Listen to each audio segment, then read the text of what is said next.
After all of these years of using Splice, I finally got a copyright infringement that actually stuck.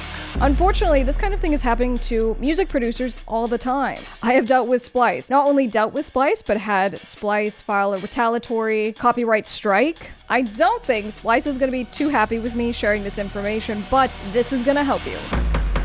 Alright, welcome back. I'm literally between meetings right now, and I just had to do this because I think it's that important. So if you're a music producer and you're dealing with a Splice situation, keep on watching. I'm an attorney, and this would be my recommendation on what you should do or at least consider. So Bolo, the producer, put out a video today, and the video is entitled "Splice Responded to My Content ID Claim." Now here's the thing. This is obviously a response or update of some kind, and I had not watched the first video just yet, so I kind of went in reverse order. But it's funny because it ended up really influencing my opinion. And here's the thing, I am just stumbling across this YouTube channel. So this is a producer. I see some of the credits on his website. RIAA certified, 10x platinum, charted number 3 on Billboard, currently still top 10 most watched videos. I mean, this guy's crushing it. And so I'm going to take that into consideration when I give you the following kind of feedback on this, because this producer seems like a really nice guy. He seems like he really cares about his community, and that's the messaging that I was getting in between him just kind of telling his story of what's been going on. However,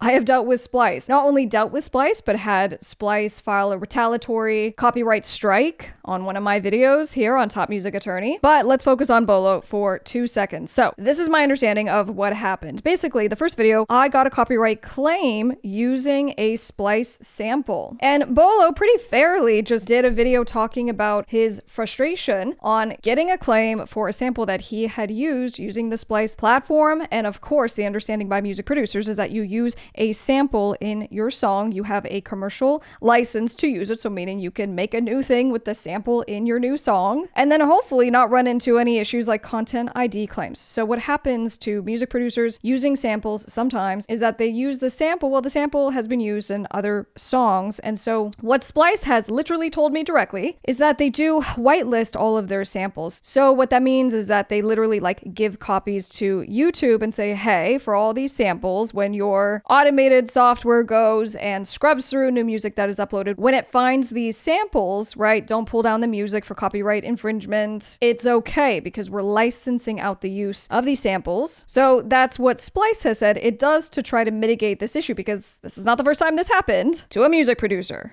Now, what Bolo explained in the first video is he goes, well, I got the claim, and at least in the first video, he said it was Warner Music Group that had filed the claim. And he goes, that's not right. I licensed this. This is from Splice. And then my understanding is that he appealed, he got denied, so that means he wasn't monetizing. And he referenced something like the $20 is $20. I didn't get to monetize it. Another big company came in and took my monetization, and that's not right. This was my creative thing, and I just happened to have this sample in it. If you're needing legal help, feel free to reach out to Delgado Entertainment Law, which is my firm. We offer free case evaluations with our case managers. So just meaning you don't have to make any kind of commitment. We'll just see how we can help you. Feel free to call us. You can text, you can email. We look forward to hearing from you. So he fairly pointed out, he's like, what about the little guy, right? The artists, the producers, the small businesses who are just like me, who are going to go through this process, lose the battle through the appeals process, and just being like, I don't think that's fair. So it was more kind of like an open question, which actually was not what I was expecting, okay? Because I started with the response first. Now, my whole situation with Splice came about because I reviewed the terms of service for these music business companies for you guys. So the terms specifically for Splice. I went through, I did a video on that, and I pointed out some things that were really concerning to me. And at the top of the list had to do with assignment rights, because the language was not clear. And I go, I help my clients to actually sell their music, meaning like outright sell. We were in the middle of like a $9 million catalog sale at that time. And I go, the language I'm reading about the license that the creatives get at best is not clear, but actually it does kind of say that you're not allowed to just outright assign the license. I go, that's a super big problem. Anyway, so in the same kind of way, Bolo in his follow-up video goes, hey, Splice reached out to me and I had a phone call with their team. Now, he did not say it was their legal team. Well, the legal team reached out to me, and here's the thing. They came at me aggressive, and they go, hey, we have some real problems with what what you said. You're making inaccurate statements, blah, blah, blah. And I'm 1,000%. I'm like, hey, let's jump on a call, because if I'm saying something that is inaccurate, please let me know and I'll make a correction. So in the same kind of way, Bolo says he hopped on a phone call. Now, where I'm going with all this is that because I started with his response video, there's one of two things happening here. Either one, Splice got him on the phone and threatened him and said, if you don't basically retract what you said or clarify that we're not a bad company, because he used words like this in his video. He's like, I didn't do my video to bash them. And so for me, I'm like, this kind of sounds like an apology video, but I do want to qualify this, because as I was watching his videos and looking at the comments and just like the general kindness of how his community talks to him, how he talks to his community, I'm like, this just seems like a really nice guy. So who knows? Maybe it truly is just, he was like, no, I really didn't mean to cause anyone to get upset, right? Through my lawyer ears, I heard it the other way first, which is it sounds like Splice got a hold of him. And I hope that's not the case, because they did the same thing to me. There was a bunch of attorneys on the phone call,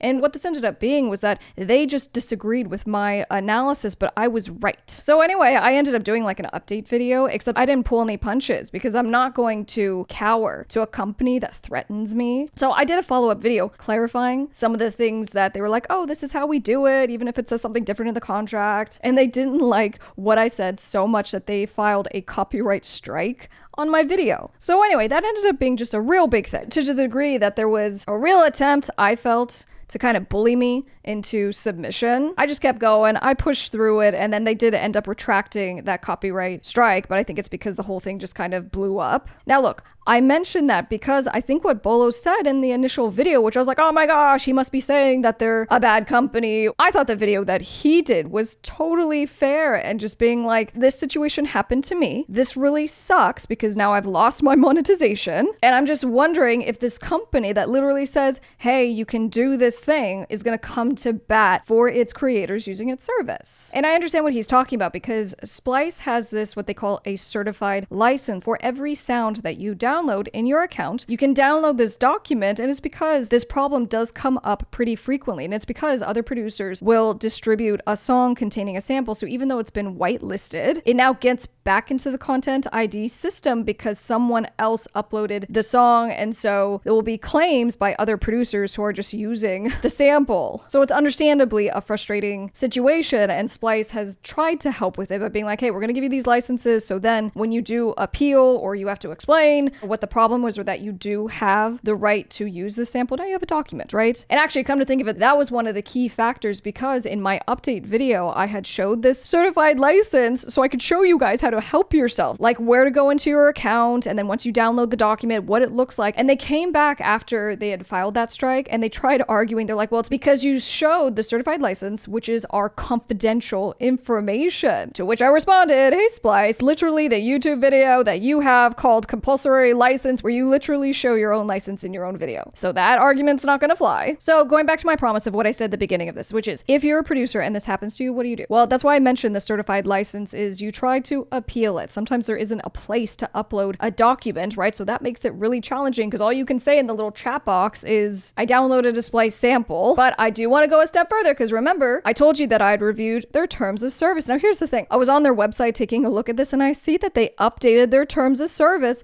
from when I did this review. So if you want me to do a follow-up review of their terms of service, drop a comment down below. But in any case, if you are looking to get some help, here is their contact information. All right, so this is the general contact information, but I'm going to give you their legal email as well. So you just have support@splice.com, and this is what I would do. Before you even file an appeal through YouTube, I would recommend actually reaching out to them directly. What they did tell me before things exploded between us was that they said that they really value customer service and speed and that kind of thing. And so if that's the case, I would reach out to them directly, send them an email, explain the situation, and see if they have any recommendations beyond you just appealing. In case, like for Bolo, he says that they have offered to reach out on his behalf to YouTube. So I hope that's something that they do generally for their users. They also have a designated trusted agent for copyright stuff. So copyright@splice.com. So this is going to get routed to their legal department. Bolo mentioned in the video, is like, you guys are like recommending lawyers and I need to talk to this and that. He's like, I got a lawyer and I got the best lawyer. And what I would say is that you don't need to lawyer up. The purpose of even this channel is just to empower you to be able to handle your situations, be able to think like an attorney and know what to do in these situations. So I just go back to kind of my reservation that I have, and I could be